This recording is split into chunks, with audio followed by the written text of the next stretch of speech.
This video is about the 6 needs of living things. You may stop this video at any point to take some notes because you're going to be taking notes on these 6 needs of living things on a file that is in Google Classroom. All the photographs and video shot in this video were at the Wahanita Preserve, which is part of the Westerly Land Trust properties. Now, the first part of this video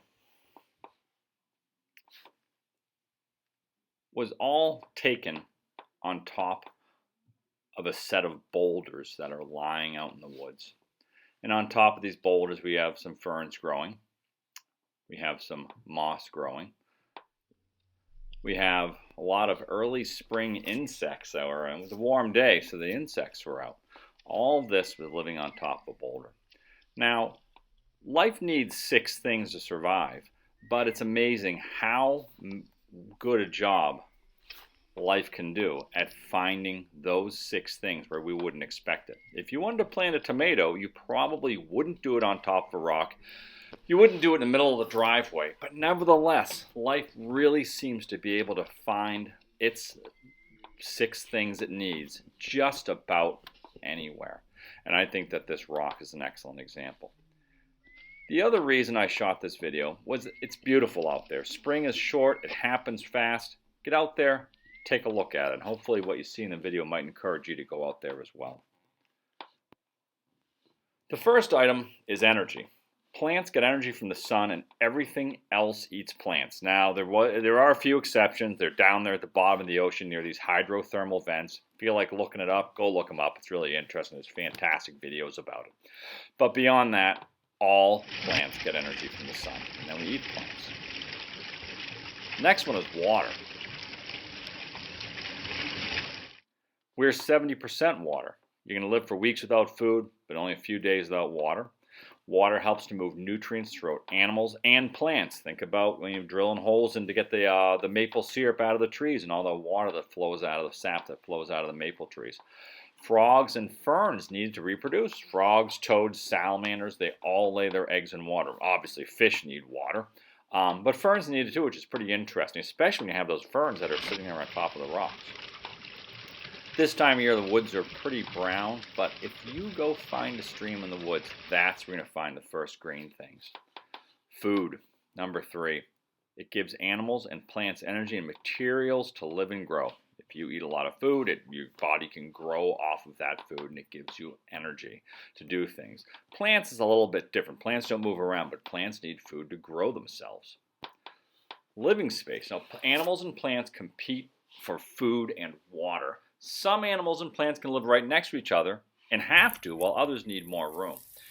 This is a moss. Moss needs other moss. That's hundreds of little moss plants all living together, all relying upon one another to hold each other up. Now, trees need a lot more room. Got about 10 feet between those trees. Trees, if they compete for food and water, if they were right next to each other, they wouldn't get enough food and water. Wouldn't get enough sunlight either. And that kid in the bicycle there, they say that a human being requires about 1/2 of an acre of cropland to grow enough food to survive. Oxygen. Animals need oxygen to use the energy from food, and plants need it to build themselves and to make food. Plants also supply us with oxygen.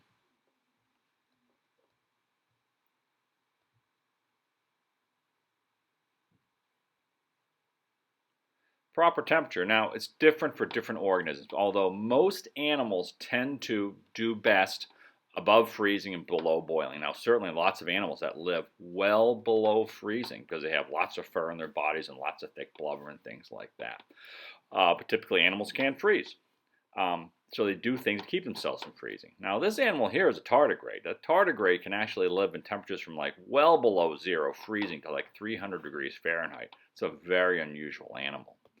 The next animal is a wood frog or a peeper. We have peepers all over the place here. You can actually go outside and catch them if you're careful. They are tiny, about the size of your thumbnail. Peepers are pretty interesting because you can actually freeze a peeper, and they actually freeze over the wintertime and practically freeze themselves to death over the wintertime, but they still remain alive.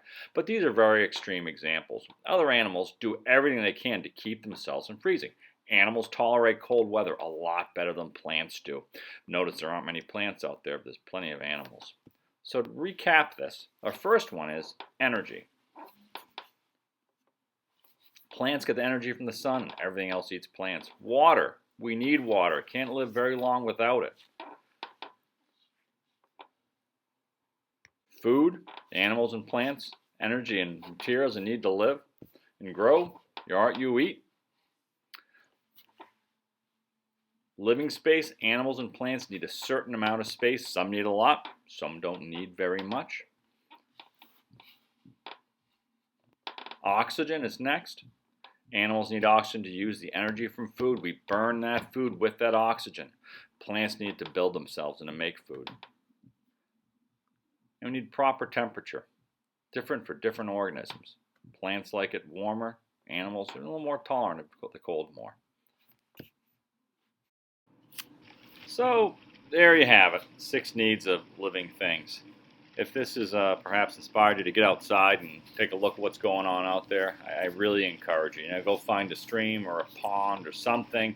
I know some of you don't live right on top of these things, but oftentimes, I think for a lot of kids in Stonington, a lot of these things aren't so far away. Pawcatuck River's not that far away for a lot of you folks. There's streams, there's ponds, there's brooks all over Mystic. So I really encourage you guys to get outside. Now, today might be kind of a lousy, gray, rainy day, but to be quite honest, it's still a pretty good day to get out there. There'll be sunny and warm days coming around. So just remember that spring goes pretty fast, so make sure you don't miss it.